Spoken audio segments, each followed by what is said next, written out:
Hello and welcome to another video. So today we are checking out an Elana Haven build for Unlimited as we continue on with our Unlimited videos. So of course Elana has a lot more options when it comes to unlimited healing, although you will notice a lot of the cards do overlap with the current rotation lists.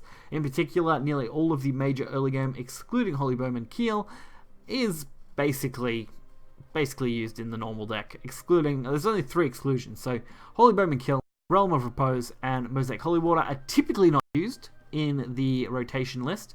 Then our mid game is very reminiscent of a 50-50 with Whitefang Temple, Elana, as 2 crazy cards to use. Of course, Elana's Prayer for a 3 cost compared to its 4, and having just more options is really good. And of course, Zoe for draw, and the Holy Bow for board clear. And then our top end is the standard with a single Godsworn Elixir. Why? Because it's an insane way to limit what your opponent can do, especially when you have Elana's Prayer up.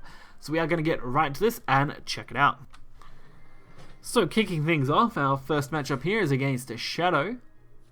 I did find that a lot of the time when playing Haven on the Unlimited ladder, I would say 9 out of 10 games end in my opponent conceding to me, at least out of the games I win, sorry. Out of the games I lose, of course, typically I'm the one just completely losing due to a brick, which you could mitigate a little bit by rearranging the deck structure and number of cards and things like that.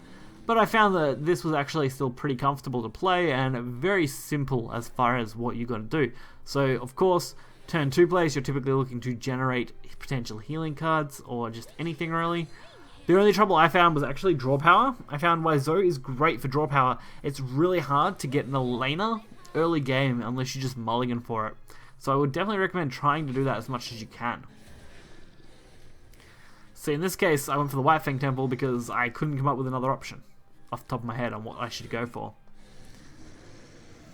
And Corpse Lord of Woe, actually not my biggest worry right now, as far as things go. I went for the Zoe so we could get our draw on, so we can try and get that Elana. We're going to at least get 3 draws now. I probably should have killed both of these off. And I mean, I still can because we do have the Robo, which if I had have killed off the 5-4 with it, that would have been okay. But I did end up just leaving it up, especially since we did get the Elana in the end, so there's no real worry.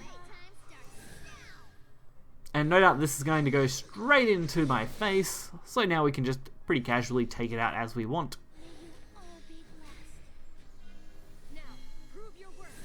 So let's kick things off with the Elana's Prayer coming down. And we can take Corpse Lord of Woe out with little to no effort, while still getting some good damage in and healing our followers. Along with, of course, drawing out our hand as much as we can. And since we got double kill, while our opponent doesn't know that, if they take out just 2 followers here, we can deal some seriously good damage. If they take out all 3, we're actually looking at a pretty decent spread.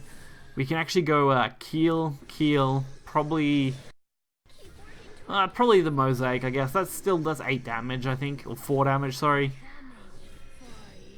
Then we could potentially go for Repose, which would actually be a good play. It would protect Keel then. Double Keel Repose would look good, but I decided to go for the Gem Princess in the end. Mainly just because with the Evo I take out the 5-4 here, no issue, leave our opponent with 2 cards in hand and continually heal, which will again support our Holy Bowman next turn if we want to use those. And looking at it this way, they're definitely getting desperate to draw into cards, and it doesn't look like that's doing much help to them. And it definitely wasn't, as they did end up throwing that match.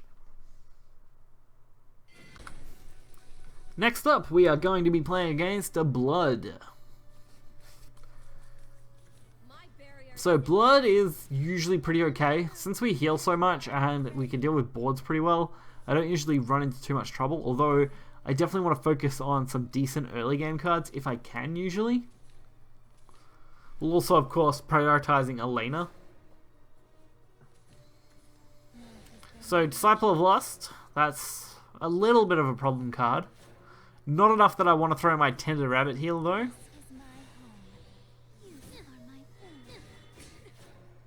So this Blood deck is very reminiscent of the one that you'll see tomorrow's video.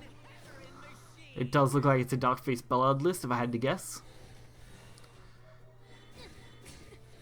And with the rate they're going face, I would definitely lean to that option. So we can pretty much wipe most of this as far as it goes. Considering we are setting up with our Robo Goblin and we've got Holy Bowman for next turn, we can pretty much guarantee the win off this pretty easily, since our opponent isn't going to want to have to deal with this, and they'll most likely go face for the majority of their attacks. So with Holy Bow, we wipe out everything excluding the Florist, which then we deal 2 damage to with a Goblin here, and then use our other Robo Goblin to go face, negating most of their heal effort, while also completely devastating their board and leaving a 6-5 up. So not a fun time for our opponent, that is going to be for sure. Although that is a really good play, getting their own Florist here to trade, going to heal for 5.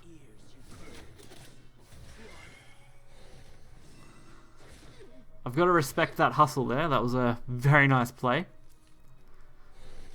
I do get a nice White Fang Temple out of this though, and I set up my Holy Bow, why not? I mean, I've got the option to do it here, I need to get that damage in, so it's going to be better than trying to take advantage of Zoe here. Especially if they can't clear this Holy Bowman. Which, by the looks of it, they just completely gave up on. So either they couldn't clear it, or they just didn't want to deal with the healing, so it definitely worked in my favour. So overall, as long as you don't come up against some really tough matches where you just get completely stomped by RNG, usually this deck does very, very well. I typically find that I can hold my own 9 times out of 10 with this deck in particular, since it does rely so heavily on healing. You can pretty much tank most damage, especially from something like Bloodcraft. Really the only issue does become long-term decks like Rune, which can be a bit of a problem, and they are reasonably popular, so you'll find that those matches can be fairly tough. Otherwise though, hopefully you guys did enjoy the video. If you did, be sure to put a like on it and subscribe for more content. You'll find the deck list in the description below. Until next time guys, see ya.